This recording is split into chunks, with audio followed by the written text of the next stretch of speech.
All right, man, I gotta get my mind right. You already know. Big time hype. Yo, what's going on, guys? It is your boy Kimbo here, and it is time for an epic Bakugan Geogan Rising episode review video. So it's been a little while since I've done the actual episode reviews, a lot going on and such, but it is finally that time. And there's a bunch to go through, so you're going to be seeing a lot of these coming up. Honestly, today I'm sitting and I'm binge watching big time, dude. So, yeah, I'm big time hype. I've been loving the show so far, just everything with the summer and such and, life. But we're here now, and a lot's happened since the last episode review. Obviously, if you're watching it since the last one, a lot of stuff has gone down. Now it being towards like end of fall, winter territory. But yeah. So, anyways, we got episodes number 11 and 12, I believe, or 12 and 13. We got 12 and 13 here. So, yeah, man. So obviously 4 different episodes because, the way I'm doing it is the whole 22-minute slot. But anyways, the first part of episode 12 saw it saw us seeing what Magnus did. So Magnus in a previous battle with the Awesome Brawlers lost on purpose so that, because in this season, if your Bakugan loses, they usually get sent to like Destroyer or such, like through a portal. Well, it happened to Dan, but Magnus went in after Dan, just like how it was with season 1 of the original Bakugan, and they went in to the Doom Dimension. Masquerade sent them to the Doom Dimension so they could find Dan. Just homage to the original series, man. Even with this, yeah, and it was honestly like a mind trip with these last few episodes. But yeah, how much reference and homage they've been paying. Like even like small little things, you could see it from multiple different seasons, man. Even like just multiple different points with the first era. It's wild. But anyways, while Magnus is looking around for Dan and Destroya, he runs into a bunch of Cubos. There's a bunch of Cubos running, and then we see a Bakugan attacking them, and the Bakugan is Smartillion, man. I'm honestly not even upset, taking long, like, for them to release, what's the best way of saying this? For them to release Achilles, taking a bit of time to put it out there. It just got released in one of the most recent waves, and I'm upset about that because, heck, even getting it recently, now watching the episode, seeing Smartillion there, like, yeah, immediately I'm glad things just work out, man. Because as soon as I saw it in the show, I'm like, man, amazing having a figure for it, and sure enough, got it now. But it's looking really, really epic, dude. So, um, Magnus chases off Achilles with Nelius. He just goes away for like a little bit of time and then talks to the Cubos. It's this huge group of Cubos and all the different factions. Then there's one King Cubo, and I love that they're putting and implementing the cosplay Cubos with the series. It's so awesome, man. We saw Party Cubo on TV. We're seeing King Cubo now as this big, like a part of this big giant group of Cubos. I still want to see a regular Pyrus Cubo because they had a bunch of Pyrus Cubos there. Honestly, with them doing evolutions next season, it'll be the perfect time to put in a Pyrus Cubo because they actually like scrapped Pyrus Cubo, like original Pyrus Cubo, not the Drago cosplay one, but the original. I think it was set to come out, but it was a part of that scrapped wave at the end, you know. But yeah, dude. So, you know, sitting there talking to the Cubos. They don't understand at first, but then, well, Magnus and Nelius don't understand at first. Magnus is still confused, and then somebody shows up and translates for them, and it actually is Crystal Blue. Who's working for Gregorius Reed, but obviously I don't know this at that time. Like Magnus doesn't know that, but Crystal Blue shows up and translates for them. And then the Cubos take them into a cave, and then at the end of the cave, there's a small little jewel, and they say a true light will appear for a true hero, something like that. Well, then they go back outside, and Smartillion shows up again, totally trying to just beat down all the Cubos, constantly attacking because it had been constantly showing up to attack them, and then obviously Magnus launches out. Nelius, he throws out Nelius, and then we get the battle. And in the middle of it, Smartillion is actually putting in that work. It's a powerful Bakugan. Like, they played no strings with it. It's powerful, and they showed that. But the thing is Crystal Blue slipped up with a small little thing. like, she actually said the name in one of the lines she had. She actually said Sirpilius, you know, like, can you defeat Sirpilius or something like that? But she actually said the name. Before that, nobody had said the name of that Bakugan. Nobody knew. So it's a given. Crystal Blue knows something here.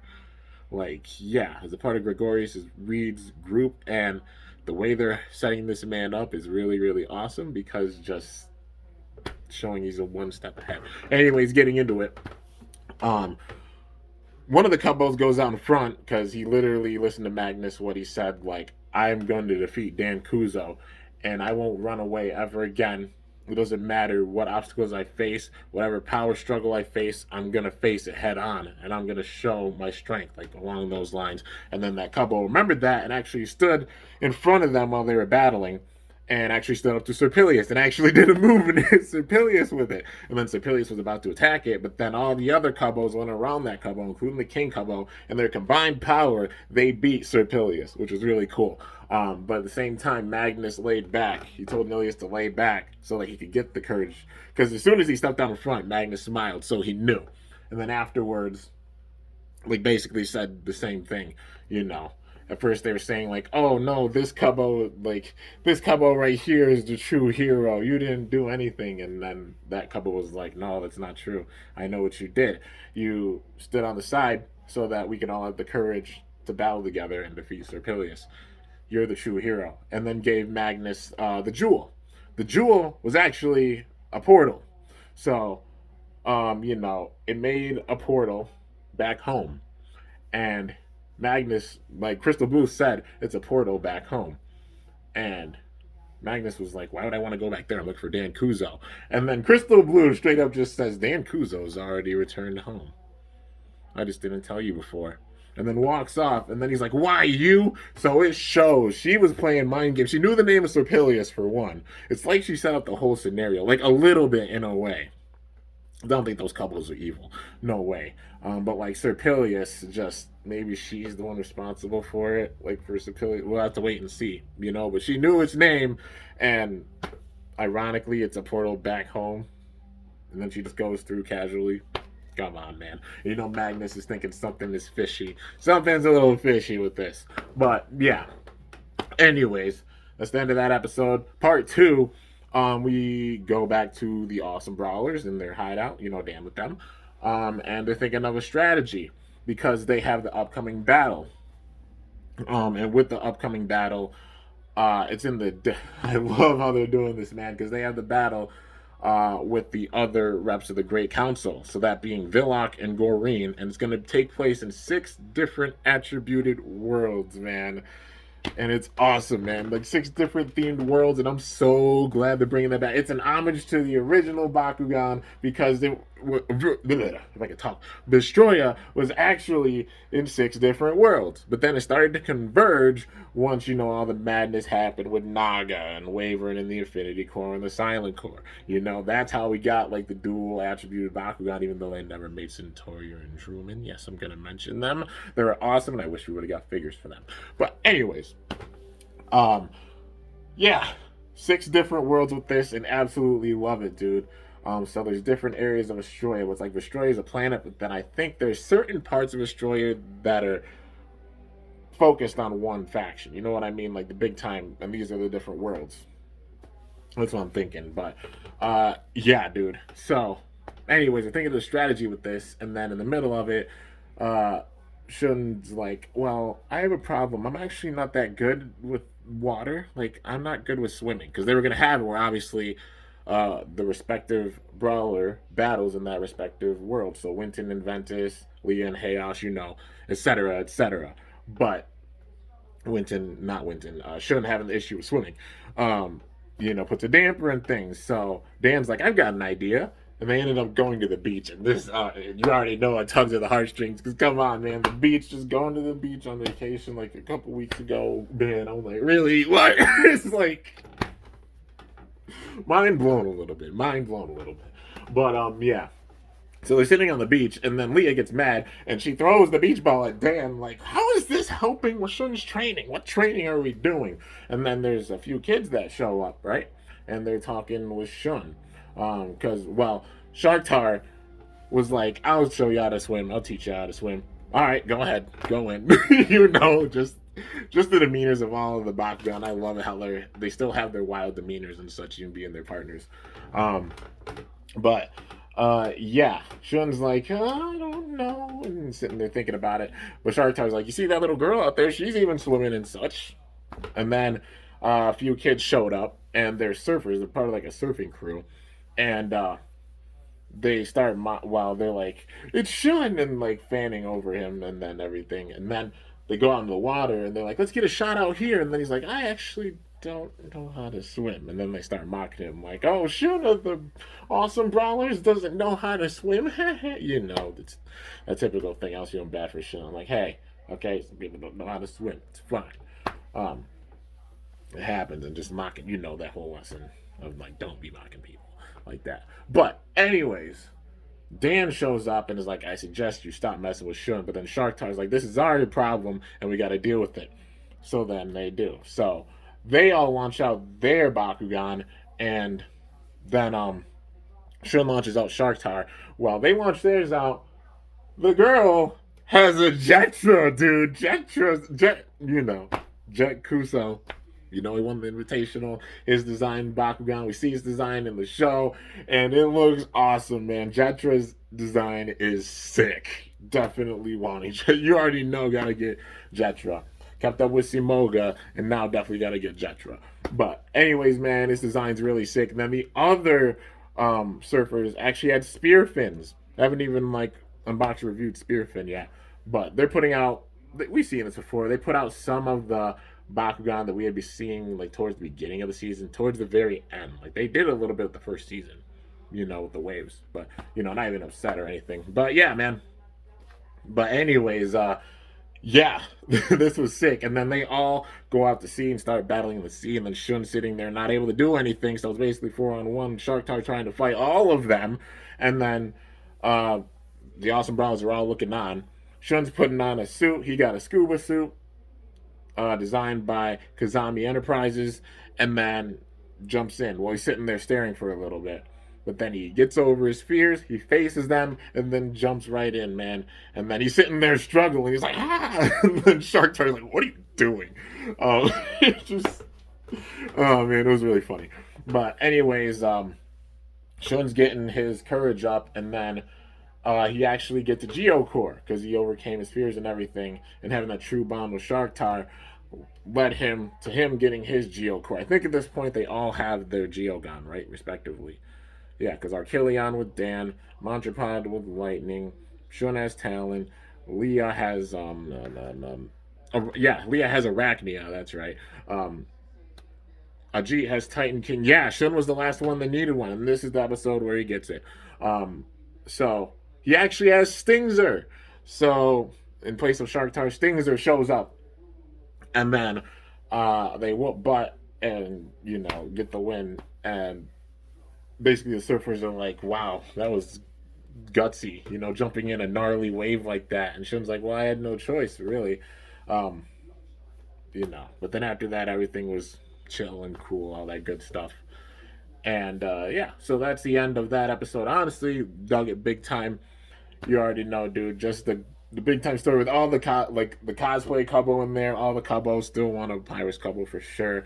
A little bit of the mind games with Crystal Blue, even with Magnus, which was really cool seeing that. But yeah, and then the second part, you already know, dude. Shun getting over his fear of swimming and such, getting his Geogan, that being Stingzer. The Awesome Brawlers all have their own Geogan and such, and now it's really starting to build to this crazy, like this crazy level of things. You could definitely see things starting to pick up, slowly but surely. But yeah, man. Then we got episode 13. So episode 13 starts off, there's some masked bandits showing up and stealing some ancient Bakugan in a lot of different places. The Awesome Brawlers saw it on the news, and then Winton starts talking about a new app that he made that basically picks up on big time levels of energy. And then at first he's like, well, maybe I could show you it. And then he goes off and he looks for the source of the energy. Well, he ends up underground in like a sewer system, and then a G actually is not far behind him because a G being not surprised at all. Used to be a thief. You used to be a phantom thief, so you pick up on like how other phantom thieves think and such. And it's honestly a big asset at times like this. Having a G on the team now, like fully, it's awesome, man. But yeah. But anyways, they scope it out. Ajit tells how he saw them go underground, and then they follow it a little bit. They see the masked bandits in front of a big door that's like covered in dirt or something. They're about to blast it open, but then the Awesome Brawler stopped them. So Winton and Ajit stop them, and then they get into a brawl. And then I love with all these battles, gate cards set. I'm so glad it's back, dude. And then we're seeing the animations and such. They fully got the nostalgia with it too, while also making the new episodes just so epic, dude. Love it. Love all the homage they're paying with it. Even the show, it's solid, dude. It's really solid. I love it so far. Definitely. I'm digging the show for Geogan Rising, and yeah, can't wait to see more episodes. But anyways, during the battle, it was Cubbo. He has a Cubbo. I love that they gave Strata a Cubbo.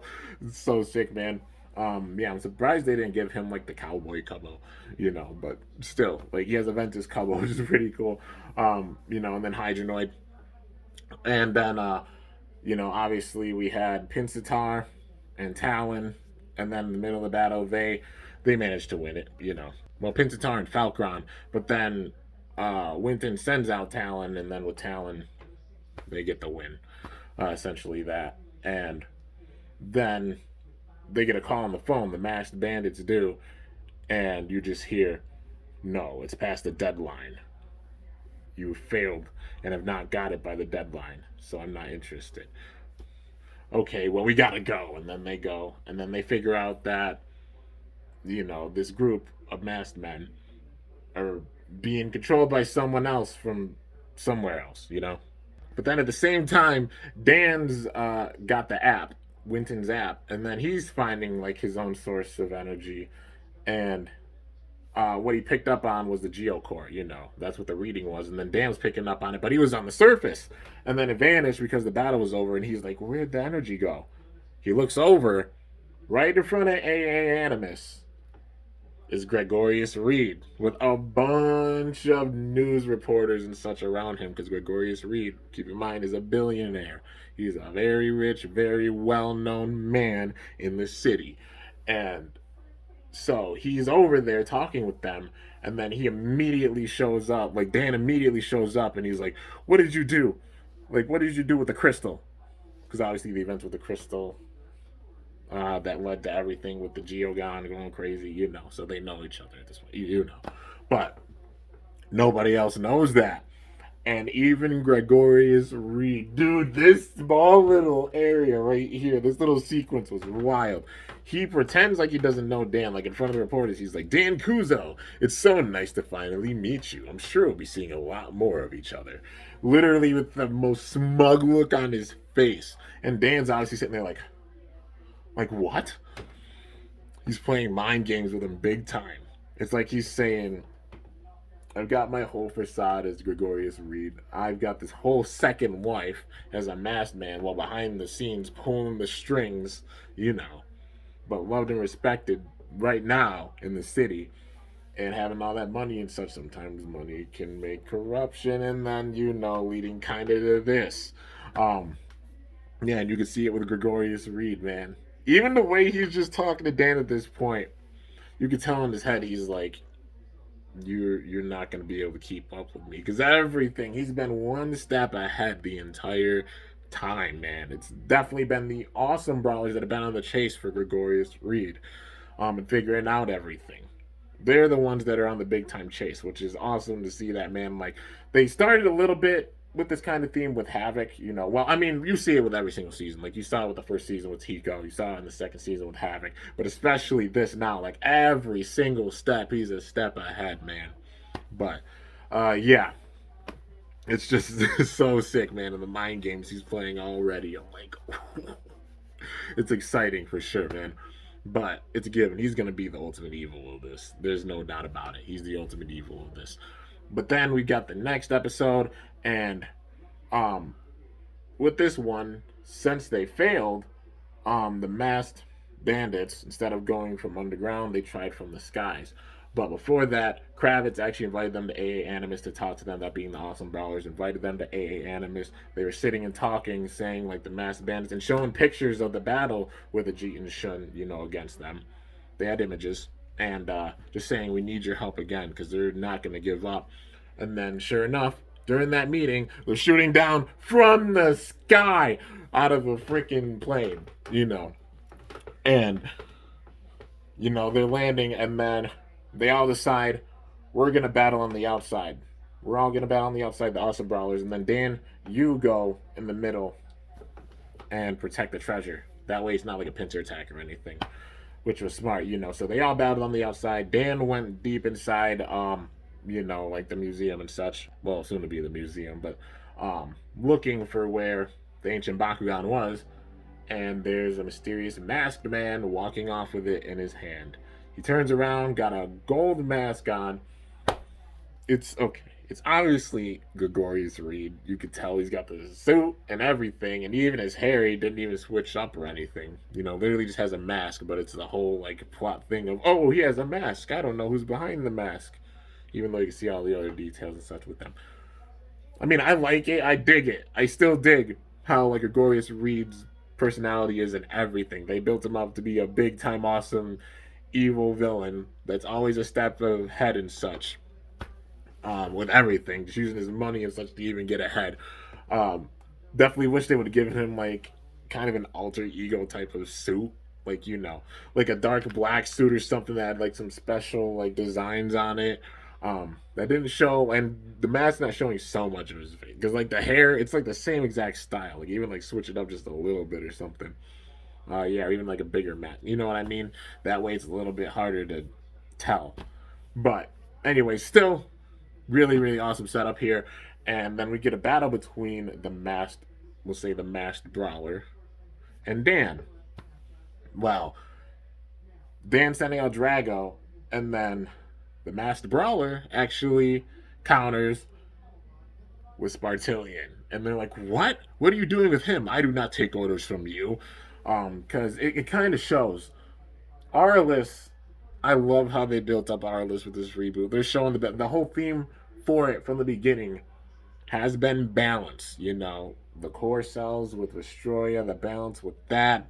Arliss, just even with the standard TCG, like the way of playing the game, how much balance there is with Arliss. That's why you see a lot of Arliss Bakugan having like helixes, because how helixes balance things. Like you get a big boost in B power, but then reduction in damage. That's the balance, and it's so sick, man.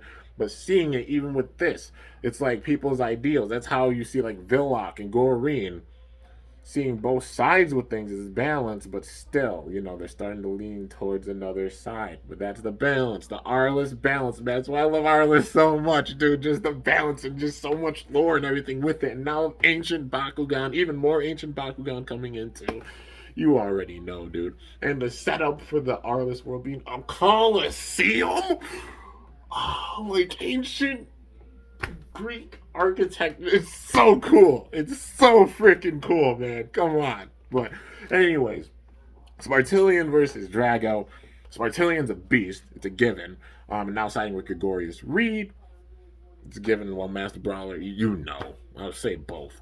But with this, I mean, it was a no contest. Dan actually pulled out Achilles. Drago was down, and then he pulled out Achilles. Gregorius Reed ain't playing around either. Even with Achilles out, Smartillion was still putting up a big time fight against the Geogan. And that's the first time we've seen that, where even a Geogan's not really able to stop this powerful Bakugan. But then in the middle of it, Gregorius Reed gets sent back a little bit. The Master Brawler gets sent back a little bit. He drops the ancient Bakugan, and then Kravitz and the others are right behind him. They had beaten everybody outside, and basically he was by himself. And then since Achilles wasn't needed anymore, went away, and then vanished, and they basically said, it's over. We've surrounded you. All your buddies have ran. And then he's like, on the contrary, I'll be leaving on my own. They're all like, what? Well, Dan's like, what? The way they did this, man, this big hole shows up. It's obviously one of his ships coming down, like, you know, one of his planes, but it crashes through the ground and sends so much smoke and everything everywhere, like dirt and debris and such. It was so cool, like seeing that fade with it. Man, they're building him up like with his power, like his money, his influence, his power, everything, even with the animation style, even with the Bakugan, how strong the Bakugan are that he has. It shows they're building him up as the big bad guy. It's a given, and showing like it's going to take a lot to take him down. He, like, it was a no contest. He didn't lose, but Smartillion was taken out of Geogan. And that shows how strong he is. We haven't seen that thus far with the show, but it happened here, man. And it was sick. So, yeah, then it ends with him flying off in the jet, obviously taking the mask off. Strada's driving it. So it's obvious he's got more recruits. Gregorius Reed has a big time influence of people working for him at this point, and now including Strada with the masked, you know, bandits and such. Like, the list goes on. Like Everett, Crystal, Blue, Strada, many more as well. Yeah. It's wild, man. Yeah, Jenny Hackett. Just remembered her too. Yeah, it's gonna be wild. They're building this up big time, and I feel like things are really gonna start turning really soon with these episodes. And yeah, man, I'm all here for it. Definitely love this build up so far. Looking forward to the next episodes, and yeah, it's got me hyped. So if you guys have seen it, definitely put your thoughts down in the comments below. Definitely want to give you, like, see your guys' thoughts and such on it. So far, I'm loving the show. I loved it for the first 2 seasons. The balance they've had, even having older characters still be a part of it and come in. It's all you can ask for, man. And even with this season, still some older characters, like, you still have Everett being in the fray of things, Strada being in the fray of things. Like, it's so sick, man. Definitely love that. Love that balance. It's okay to introduce new characters, but also still having these characters that we've seen in season 1 still being around and such. That's the balance. That's the true balance that it needed. They learned the big time lessons from how the show went with the first era, no doubt about it. And yeah, I'm loving it. I'm loving it so far, man. It's really, really epic, and I can't wait to see the episodes to come. And it's going to be awesome because, you know, I'm sitting here and binge watching it. But anyways, guys, that is going to do it for this Bakugan Geogan Rising episode review. I'm doing it 2 episodes at a time until we're done, you know. Yeah, I figured I'd just stick with that pattern. But yeah, so episodes 12 and 13 with this, you already know, 14, 15, and onwards, coming soon. Anyways, hope you guys enjoyed. If you did, be sure to slice that like button down below. Let me know how I did. If you're new to my channel, definitely be sure to subscribe for some epic content because I upload daily. And if you haven't already, be sure to ring that bell by my channel name to be notified whenever I upload a video. And yeah, man, if you didn't notice, got all the lights on, man. Well, not all the ones around, but I had to get all the cores on. You already know, man. Got the big time Bakugan vibes in here. Gotta get the cores in here, all that good stuff. Yeah, hype. But anyways, guys, till next time. It is your boy Kimbo signing off. See you guys later. Thanks so much for watching. Till then, stay awesome and Bakugan Brawl. I'm up out of here.